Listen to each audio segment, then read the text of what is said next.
وبالختام حبينا نعرف لساته الوطن أغلى من أم عصام؟ الوطن أغلى من كل شيء. والله واللي رفع السماء وبسط الأرض دينه برقبتي اليوم.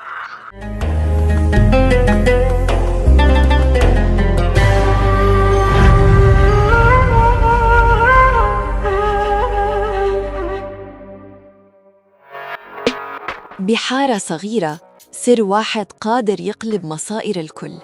مين بيقدر يلقى الحقيقة بين العيون والقصص؟ أهلاً وسهلاً بكم في قناة فيو دراما. اليوم بنحكي عن مسلسل جديد بيخلط بين الواقع والأسطورة، حارة النوالاتي.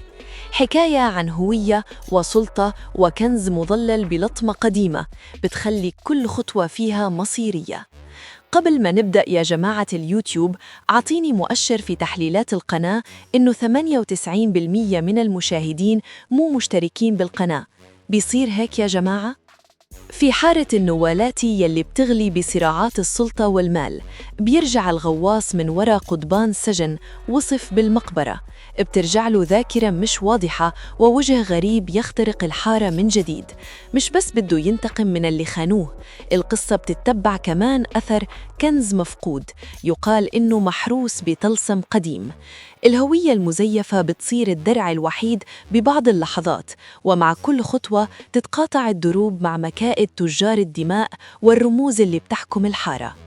ولاتي عمل بيئة فانتازي، بيحكي عن مهنة العاج والحرير مدة القز، بيحكي عن طرق التهريب تبعها. لأول مرة بيحكي عن الشفت كار النول الشيوخ، كل كار للشيوخ. هذا بيحكي عن نشخة كار النول، وإنه هي المشخة هي السور الثاني كانت تبع دمشق، هي أحد أسوار دمشق. يعني إن مين ما كان بيقدر يكون من شيخ كار، مين ما كان بيقدر يطلع على هذا الكار. وتدور الصراعات بالحارة اللي هن بيملكوها الولاياتية. بيدور الصراع على شخص الكار، تدخل فيها الحياة الاجتماعية بين الناس، مين بده يحظى بهذا الشرف تبع انه يكون شيخ الكار، ومين بيقدر يهرب هذا الحرير اللي عم يطلع من الاموال بياخذوه بيهربوه بعيدا عن انظار الدوله والحكومه انذاك. وبعدين بنروح على قفله مسلسل يعني بنتصير فيه الخير.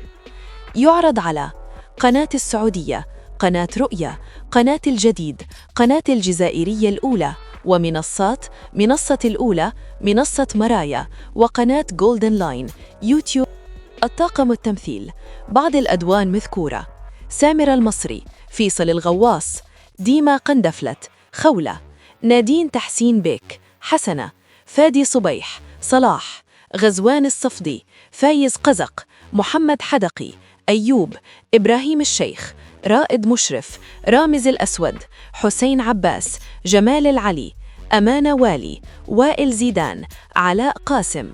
بس هيك يا جماعة بنكون وصلنا لنهاية الفيديو. يلي وصل لهون يكتب لنا تم في التعليقات ونعطيه قلب، ويلي مو مشترك يشترك. ومع السلامة.